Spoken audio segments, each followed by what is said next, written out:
Thomas Sankara was a revolutionary leader from Burkina Faso who became an enduring symbol of African liberation and anti-colonial struggle. His story is one of hope, defiance, and ultimately, tragic loss. Thomas Sankara grew up in a time of great change.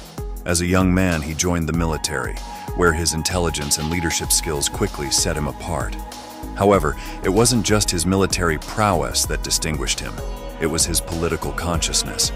Sankara was deeply influenced by the wave of African independence movements sweeping the continent, as well as Marxist and Pan-Africanist ideologies. By the early 1980s, Sankara had risen through the ranks of the military, becoming the Secretary of State for Information in a military government.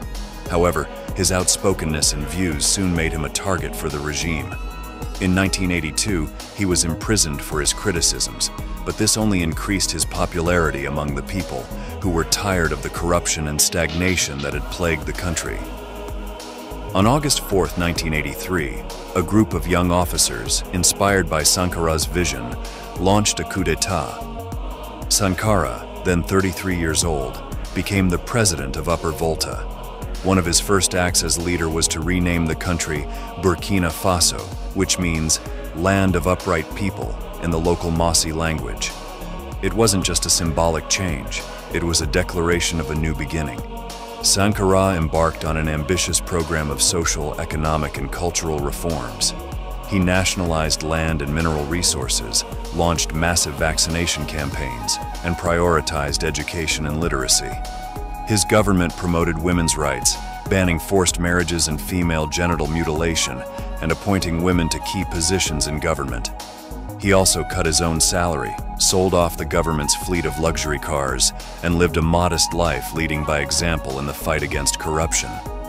Under his leadership, Burkina Faso achieved food self-sufficiency, reforested vast tracts of land, and built schools and hospitals across the country. Sankara was not just focused on domestic issues. He was a vocal critic of neo-colonialism and the exploitation of Africa by foreign powers. His famous speech at the Organization of African Unity in 1987, where he urged African countries to refuse to pay their foreign debts, resonated across the continent and the world. But Sankara's radical policies and his defiance of powerful interests made him many enemies, both within Burkina Faso and abroad. As he pushed forward with his vision, tensions grew between him and those who felt threatened by his ideas, including his closest ally, Blaise Compaoré. On October 15, 1987, Sankara was assassinated in a coup led by Blaise Compaoré, who took over the presidency. Sankara's death was a devastating blow to the revolutionary spirit that had been ignited in Burkina Faso and beyond. Compaoré reversed many of Sankara's policies, and for years the circumstances of Sankara's death were shrouded in mystery and controversy.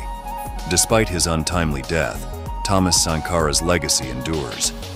He is remembered as a visionary leader who dared to dream of a different Africa, one free from exploitation, corruption, and dependency. His ideas and his example continue to inspire movements for social justice and anti-imperialism around the world.